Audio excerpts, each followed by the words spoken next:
Hello and welcome friends. If you are new to this channel, please subscribe.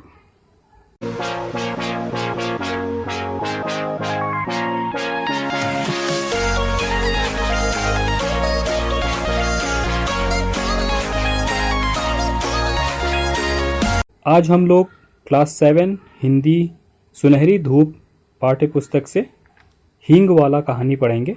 ये कहानी श्रीमती सुभद्रा कुमारी चौहान द्वारा लिखी गई है। इसमें हींग वाले की उदारता, विश्वसनीयता, धार्मिक सद्भावना एवं आत्मीयता का वर्णन किया गया है। तो शुरू करते हैं। हींग वाला। हींग वाला।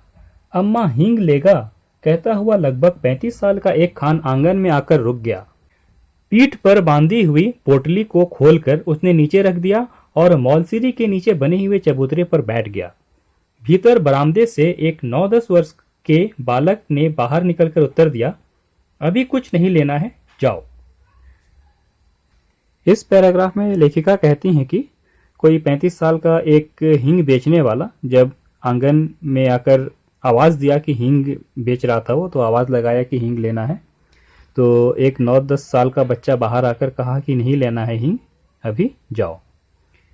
पर खान भला क्यों जाने लगा। वह बैठ गया और अपने साफे के छोर से हवा करता हुआ बोला, अम्मा हींग लो अम्मा, हम अपने देश को जाता है, बहुत दिनों में लौटेगा। सावित्री रसोई घर से हाथ धोकर बाहर आई और बोली, हींग तो बहुत सी ले रखी है खान, अभी 15 दिन हुए नहीं, तुमसे ही तो हींग ली थी। वह उसी स्वर में फिर बोला, हीरा हींग है माँ, हम तुम्हारे हाथ की बोहनी मांगता है, एक ही तोला ले लो, पर लो जरूर। इतना कहकर फौरन एक डिब्बा सावित्री के सामने सरकाते हुए कहा, तुम और कुछ मत देखो माँ, यह हींग 1 नंबर है, हम तुम्हें धोखा नहीं देगा। लेकिन अब इस पैराग्राफ में है कि खान वहां से गया नहीं और वो बेचना चाहता था। तो तब तक फिर से आवाज़ लगाया वो कि अम्मा हींग ले लो। तो जो घर में सावित्री नाम की एक औरत थी, तो वो बाहर आई रसोई घर से हाथ धोते हुए और वह बोली कि हींग तो अभी है घर में, तो अभी नहीं लेना है, 15 दिन पहले उसी से हींग लिया था इसने, तो हींग नहीं चाहिए था। लेकिन फिर भी खान को बेचना था, उसकी बोहनी नहीं हुई थी। बोहनी मतलब कि उसका सामान अभी तक सुबह से कुछ नहीं बिका था, तो वो उसको बेचना चाहता था। तो कहा कि आपके हाथ बोहनी हो जाएगी तो आप हींग ले लीजिए। तो वो एक डब्बा उसकी तरफ दिया कि ये अच्छा 1 नंबर हींग है और बहुत अच्छा है, तो धोखे की कोई बात नहीं है। सावित्री बोली, पर इतनी हींग लेकर क्या करूंगी, ढेर सारी तो रखी है। खान ने कहा, कुछ भी ले लो अम्मा, हम देने के लिए आया है, घर में पड़ी रहेगी, हम अपने देश को जाता है, खुदा जाने कब लौटूंगा। और खान बिना उत्तर की प्रतीक्षा किए हींग तौलने लगा।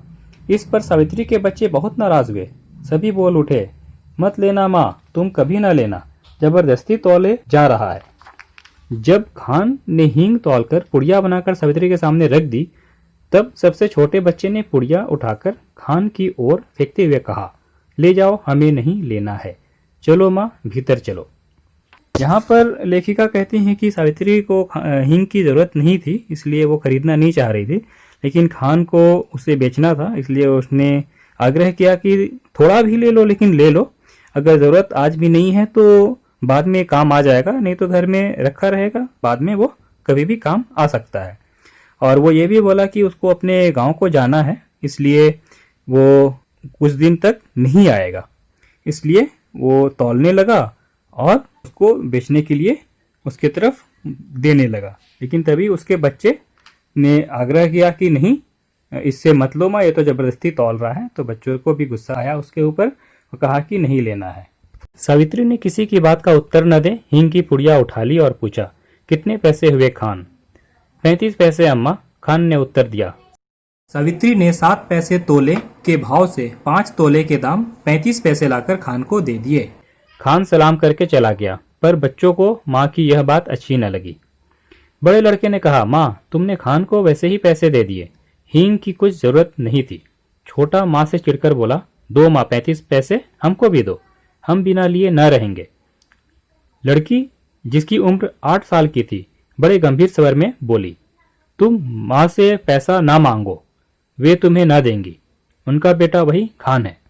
सावित्री को इन बच्चों की बातों से हंसी आ रही थी। उसने अपनी हंसी दबाकर बनावटी क्रोध से कहा, चलो चलो, बड़ी बातें बनाने लग गए हो, खाना तैयार है, खाओ। यहाँ पर कहा जा रहा है कि सावित्री बच्चों का बात न सुनकर खान से सवाल करती है कि कितने पैसे हुए हिंग के।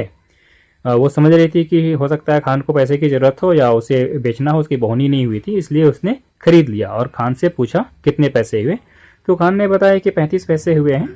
तो 7 पैसे का 1 तोला हिंग के हिसाब से 5 तोला हिंग का 35 पैसे हुए, जिस पर उनके बच्चों को थोड़ा बुरा लगा। उन्होंने कहा कि माँ तो सिर्फ खान को पैसा दे दी 35 पैसे, लेकिन उनको नहीं दिया पैसे। तो वही बच्चे जो हैं माँ से बोलते हैं कि अब उनको तो, जो छोटा बच्चा था वो माँ से बोलता है कि खान को तो पैसे दे दिया, मुझे भी 35 पैसे दो। तो उनकी एक बेटी भी थी जो करीब 8 साल की थी। तो बेटी ने कहा कि माँ तुम्हें पैसा नहीं देंगी, माँ खान को ही पैसा देंगी।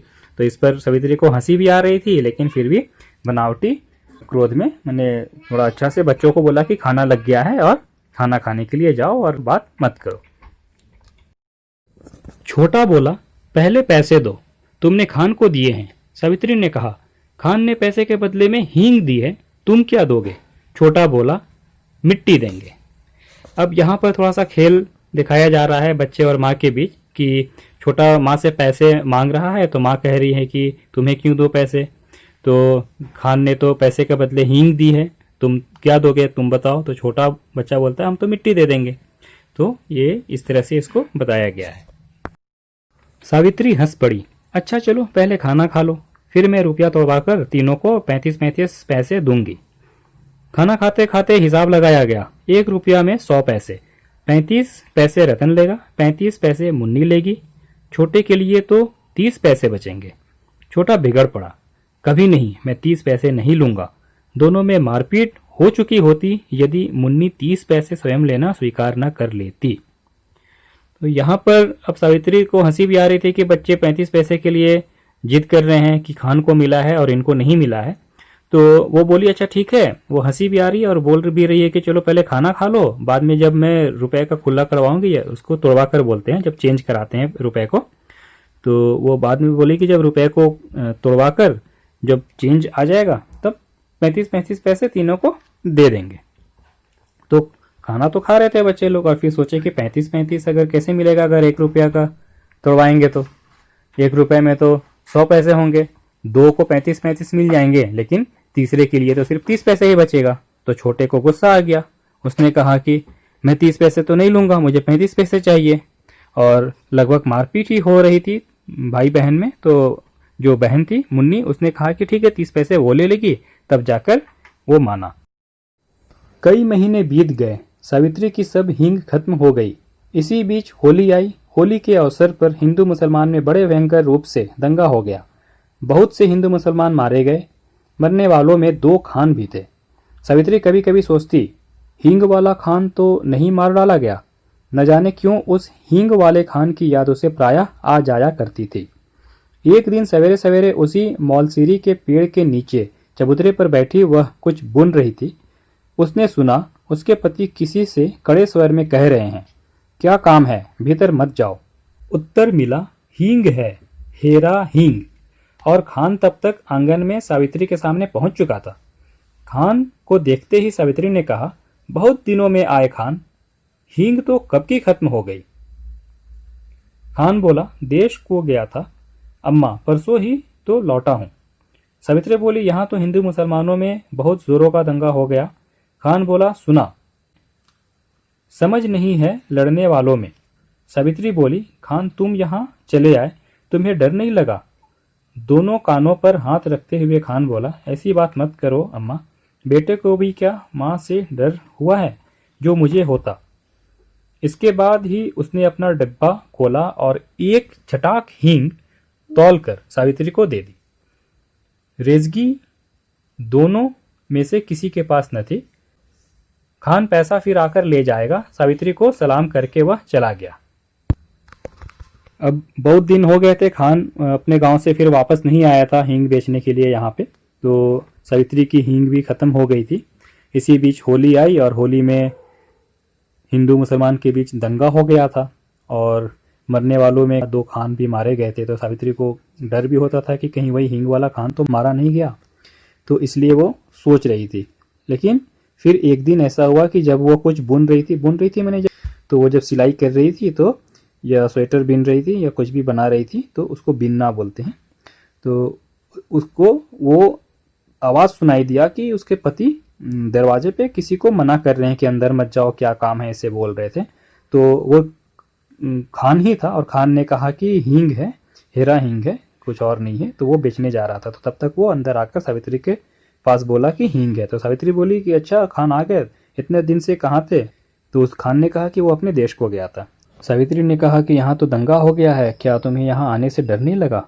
तो खान ने कहा कि नहीं नहीं, ऐसी बात नहीं है, मैं तो बेटे समान हूँ, तो बेटे को क्या माँ के सामने आने से डर होता है क्या? इसलिए वो तुरंत अपना डिब्बा खोला हींग का और एक छटाक में थोड़ा सा हींग लेकर तौलकर उसे बेच दिया। किंतु इनके पास खुले पैसे नहीं थे, सावित्री या उनके हस्बैंड के पास खुले पैसे नहीं थे। वो बोला कि वो बाद में आकर पैसा ले जाएगा और सावित्री को सलाम करके वहाँ से चला गया। दशहरा हिंदुओं का बड़ा त्यौहार होता है। पिछली होली पर दंगा हो चुका था, हिंदू होली न जला सके थे। दशहरा का दिन उत्साह के साथ मनाने की तैयारी में थे। 4 बजे शाम को काली का जुलूस निकलने वाला था। पुलिस का काफी प्रबंध था। सावित्री के बच्चों ने कहा, हम भी काली का जुलूस देखने जाएंगे। सावित्री के पति शहर से बाहर गए थे। सावित्री स्वभाव से भीरू थी। उसने बच्चों को पैसों का, खिलौनों का, सिनेमा का न जाने कितने प्रलोभन दिए, पर बच्चे न माने, सो न माने। नौकर रामू भी जुलूस देखने को बहुत उत्सुक हो गया था। उसने कहा, भेज दो ना माँ जी, मैं अभी दिखाकर लिए आता हूँ। लाचार होकर सावित्री को काली का जुलूस देखने के लिए बच्चों को भेजना पड़ा। उसने बार बार रामू को ताकीद दी कि दिन रहते ही बच्चों को लेकर लौट आए। यहाँ पर यह बताया जा रहा है कि होली का पर्व ठीक तरह से दंगों के कारण मनाया नहीं गया था, इसलिए दशहरा अच्छी तरह से मनाने का उत्साह लोगों में था। तो शाम से ही जुलूस निकलने वाला था, काली जी का जुलूस निकलने वाला था। तो बच्चे भी जिद कर रहे थे, सावित्री के बच्चे थे, वो भी जिद कर रहे थे कि वो भी जुलूस देखने जाएंगे। लेकिन सावित्री को थोड़ा डरता मना कर रही थी कि बच्चे कहाँ भीड़ में जाएंगे। तो उनको अलग अलग तरह के लालच दे रहे थे कि खिलौना दिलाएंगे, सिनेमा दिखाएंगे, लेकिन बच्चे नहीं मान रहे थे। वो तो जुलूस देखने के लिए जिद ही कर रहे थे। तो लेकिन नौकर भी था उनके पास, तो नौकर को भी जुलूस देखने का मन था। तो उसने कहा कि माँ जी भेज दीजिए, मैं इनका ध्यान रखूँगा। तो क्योंकि नौकर भी साथ में जा रहा था, उसको भी देखने का मन था। तो सावित्री ने कहा कि ठीक है, बच्चों के साथ जाना, लेकिन शाम होने से पहले लौट आना, तीनों दिन ही देखकर लौट आना। बच्चों को भेजने के साथ ही सावित्री उनके लौटने की प्रतीक्षा करने लगी। देखते ही देखते दिन ढल चला, अंधेरा भी बढ़ने लगा, पर बच्चे न लौटे। अब सावित्री को न भीतर से चैन था न बाहर से। इतने में ही कुछ आदमी सड़क पर भागते हुए जान पड़े। वह दौड़कर बाहर गई, उन आदमियों से पूछा, ऐसे भागे क्यों जा रहे हो? काली का जुलूस तो निकल गया ना? एक आदमी बोला, दंगा हो गया माँ जी, दंगा, बड़ा भारी दंगा। कहता हुआ वह तेजी से आगे बढ़ गया। सावित्री के हाथ पांव ठंडे पड़ गए। इसी समय कुछ और लोग तेजी से आते हुए दिखे। सावित्री ने उन्हें भी रोका। उन लोगों ने कहा, दंगा हो गया है। तो यहाँ पर कहा जा रहा है कि बच्चे को तो भेज दी सावित्री, लेकिन उनके लौटने की वो प्रतीक्षा करने लगी थी। लेकिन देखते देखते शाम हो गया और अंधेरा भी हो चला था। तब सावित्री थोड़ी बेचैन हो रही थी कि अभी तक उनका नौकर और उनके बच्चे वापस नहीं लौटे हैं। इतने में ही कुछ आदमी सड़क पर भागते हुए दिखे उसे। तो वो बाहर दौड़ कर गई और पूछी उन लोगों से कि क्यों भाग रहे हो, क्या हो गया, जुलूस तो खत्म हो गया है ना? तो उनमें से एक आदमी ने बताया कि दंगा हो गया है और बहुत बड़ा दंगा हो गया है, इसलिए वो लोग जल्दी जल्दी भाग रहे हैं। तो यह सुनकर सावित्री घबरा गई। अब सावित्री क्या करे? उन्हीं में से एक से उसने कहा, भाई तुम मेरे बच्चों की खबर ला दो। 2 लड़के हैं और 1 लड़की, मैं तुम्हें मुँह मांगा इनाम दूंगी। एक देहाती ने जवाब दिया, का हम तुम्हारे बच्चन का पहचानित हैं माँ जी? फिर जान से प्यारा कुछ नहीं होता। यह कहकर वे चले गए। सावित्री सोचने लगी, सच तो है, इतनी भीड़ में भला देहाती मेरे बच्चों को खोजे भी कैसे? पर अब करे भी तो क्या करे? उसे रह रहकर अपने पर क्रोध आ रहा था। आखिर उसने बच्चों को भेजा है क्यों? वे तो बच्चे ठहरे, जिद तो करते ही, पर भेजना उसके हाथ की बात थी। सावित्री पागल सी हो गई। बच्चों की मंगल कामना के लिए उसने सभी देवी देवता मना डाले। शोरगुल बढ़कर शांत हो गया।